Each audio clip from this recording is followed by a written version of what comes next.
Now, the ruh is its own kind of intellect. The brain is its own kind of intellect. And we understand that because we all have a brain and we've been using it in school or been forced to use it. So we use it all the time. And business people have to use it, doctors have to use it, lawyers have to use it. Everybody has to use their brain all the time to do these things, right? And in life you have to analyze, problem identify, find solutions. But the ruh has a different kind of intellect. We'll call it a spiritual intellect. The Quran describes the ruh's intellect as the heart.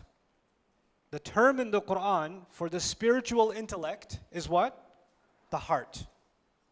So when people don't use their spiritual intellect, Allah says, لَهُمْ قُلُوبٌ لَا يَفْقَهُونَ بِهَا. They have hearts they don't understand with them. Listen to this. They have hearts they don't understand with them. And someone who doesn't understand the difference between alam al-amr and alam al-khalq comes to me and says, Ustad, how come it says the heart thinks? The heart doesn't think, the brain thinks. The Quran is wrong about that, biologically speaking. Yes, Sylvester, you are right about that.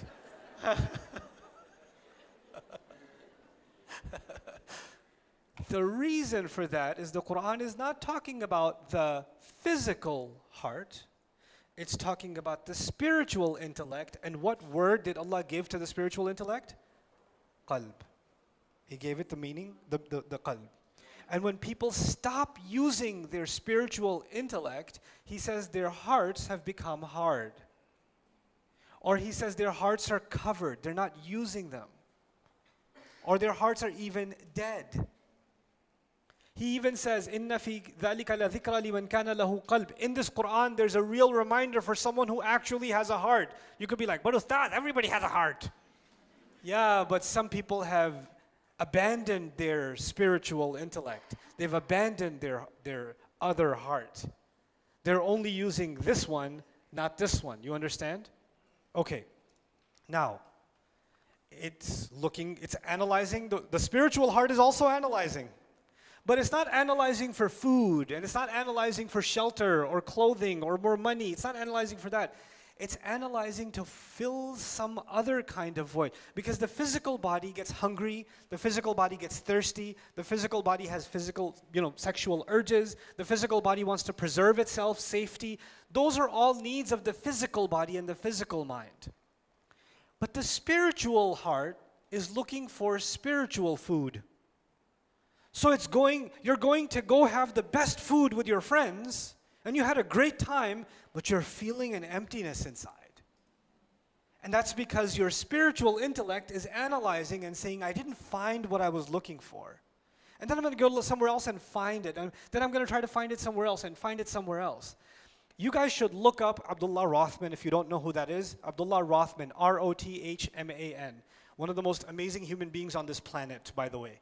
Abdullah Rothman, who is in charge of the Islamic psychology program at Cambridge Islamic College in Cambridge. Remarkable program. I tried to get in, I couldn't get in last year. I'm going to try again next year. But anyway, I'm burnt about it. But so his story, listen to his story. I'll tell you a brief synopsis of his story. He comes from a family of great psychologists and pioneers in psychology. And he became interested in the question of what is the soul. He just became interested in that question. What is it? And he's a white guy. And he doesn't come from a religious background at all. And he wants to understand the soul. So he says, okay, I'm going to look at psychology last. I'm going to look around the world for what people say about this thing they call the soul. So he spends time in a Hindu temple, living with a pandit, dressing like them, eating like them, like the whole 9 yards for a while, a year or more. Then he goes to some shaman in Jamaica and lives in the woods and fishes with a spear and lives among them. Then he spends time in like a Jewish seminary, and he spends time in the church, and he all over. Like, he didn't just go study this stuff. He wanted to get into their spiritual practices, their culture, wanted to understand it from the inside. And he was kind of all done with everything, and he came back to do his master's in psychology. And somebody asked him, did you do Islamic psychology? You look at Islamic spirituality? He goes, really? Islam? And he started looking into it, and he says, this is it. And he took Shahada. And he's head of the Islamic psychology program at Cambridge Islamic College. You know, he studied under a sheikh in Sudan. He got married in Sudan, and mashallah studied Arabic, studied psychology in depth, and just because of the analysis of the ruh, of wahi, is something inside him seeking. This is something Allah gave inside every human being. Some people are able to silence it more than others, right? But it's inside all of us.